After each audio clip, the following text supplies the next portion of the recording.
So, welcome to the Wet Palette Podcast. I am your host, Brenda Popritskin. I am honored to have a special guest with me today, who is also a champion of all things Florida, like her background. If you're listening, you can see it, where her background is all palm trees. In fact, she is a sixth-generation Floridian who received her undergraduate degree in political science from Florida State University. She also graduated from the University of Virginia School of Law in 1993 and then returned to Florida. My guest had the honor to serve in the Florida House from 2010 through 2016, rising to majority leader for the 2015 and 16 legislative sessions. In 2016, she was elected to the Florida Senate, where she represented parts of the city of Tampa and Western Hillsborough County. What does all of this have to do with food and travel? Well, I'm talking to Visit Florida's president and CEO, Dana Young. Welcome to the podcast, Dana. Thank you, Brenda. I think the food and the Michelin guide and all that we're going to be talking about today is way more interesting than all of that you just went through. I'm a little biased, but I'm going to have to agree. Yes. Absolutely. In 2021, the Michelin Guide and Visit Florida finally announced a partnership to develop a guide to further establish Florida as a world-renowned culinary destination. And today we're going to learn more about its impact since that announcement 2.5 years ago and 2 guides later, with a third on the horizon this coming April. Why is this partnership an ideal fit for the Sunshine State? Well, Brenda, it's just been a great partnership. Floridians know that we have some of the best cuisine in the world. We have the natural ingredients that are just, here in the water in my background, or, the crops that we grow, the citrus, all of it really lends itself to fantastic cuisine. But at Visit Florida, we found that people outside of Florida didn't really understand how great our cuisine was. They didn't think of Florida as, a foodie paradise by any stretch. And so when we were approached by the Michelin Guide to start this partnership, we thought it was an excellent jumping off point to really start highlighting the amazing cuisine that we have here in Florida. I know there was a recent economic impact report released last month showing record-breaking number of visitors. What impact has already been made since its debut in the summer of 2022? Are diners choosing us and staying longer in Florida because of our food? Well, they are. It's been amazing. In just a very short time, as you mentioned, the study, prior to the study, we found, in the 30s, 35, 37% of people thought of Florida as an amazing place for cuisine. In just 2 years of us really elevating the understanding of that through Michelin and through other parts of our marketing, we are at a whopping 51% of people now think of Florida as a destination for excellent culinary. And a study that was conducted by Michelin found that travelers that go to a city that have Michelin restaurants would stay an extra night to eat in one of those restaurants. And 71% of those travelers say they would increase their spending, which of course is good for all of us. Right. And I'm one of those. I travel to dine and I do obviously follow the guide, and I will stay extra nights for that. What was the initial plan for 3 guides or 3 years? And given its positive impact, is this partnership something you forecast will continue in Florida long term? And say yes.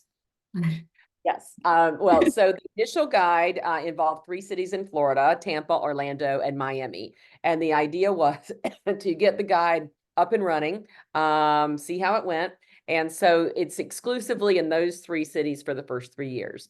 We are in our 3rd year now, and the next round of selections will be announced in April in Tampa. So it's very exciting. And we just learned that yesterday Michelin added 19 new restaurants in those cities to the guide as sort of recommendations, but they didn't announce any stars or bib gourmands, but these 19 additional restaurants are now part of the guide and giving people that are visiting Florida or that live here opportunities to try new places. So at this point, does it get renewed this year? Is that like a new meeting that happens, or to go further with it? Well, so Michelin has indicated to us that they would like to expand the guide.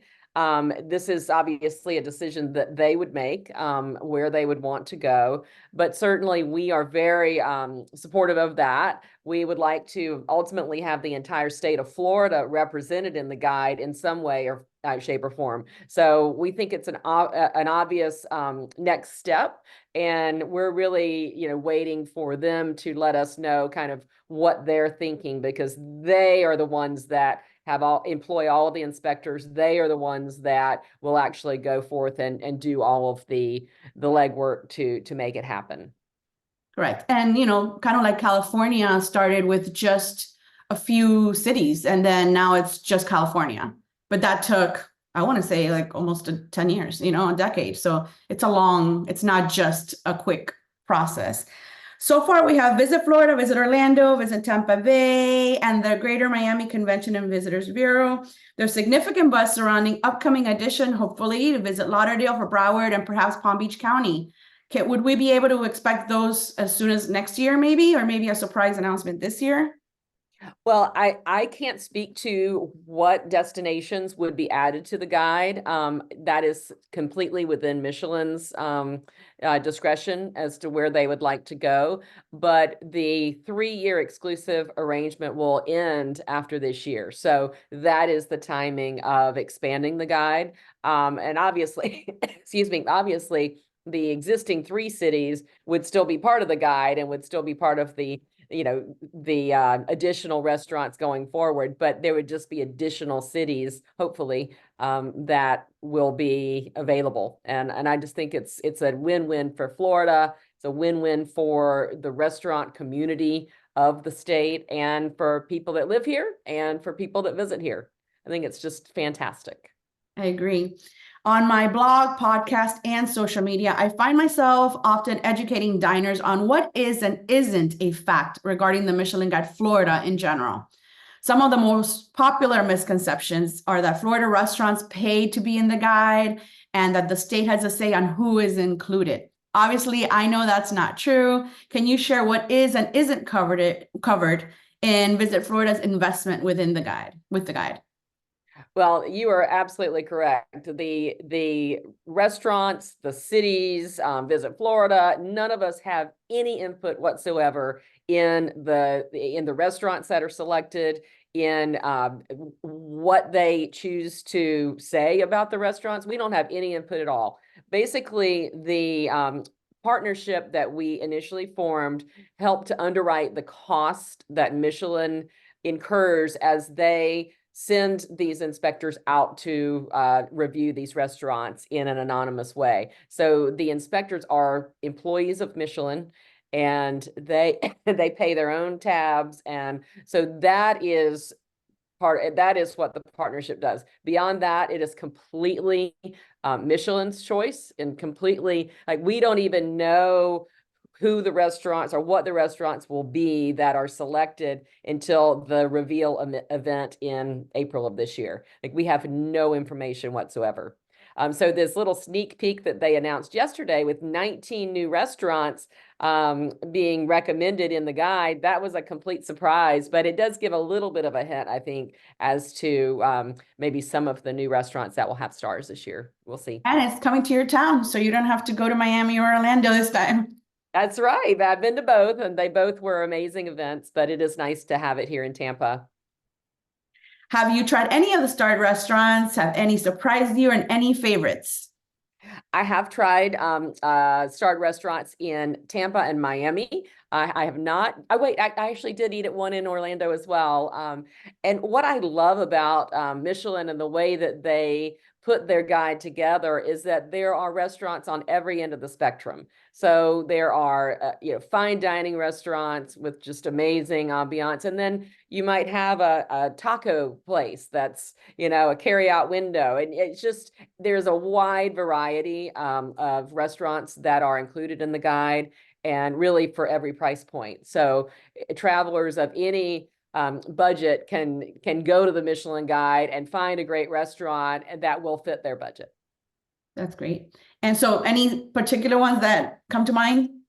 I can't share that. That would not be fair. Oh, but it would be saying great things about them. No, I can't choose. What would you like every Floridian to know about this collaboration that we have not covered?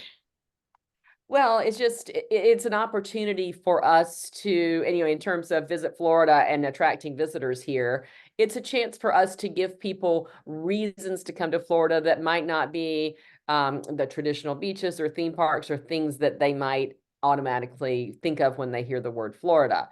By establishing Florida as an international destination for high-level culinary experiences, we give people new reasons to come here on vacation and to spend their money here, which then elevates the Florida economy. Tourism is our #1 industry, and we got to give people reasons to come back again and again.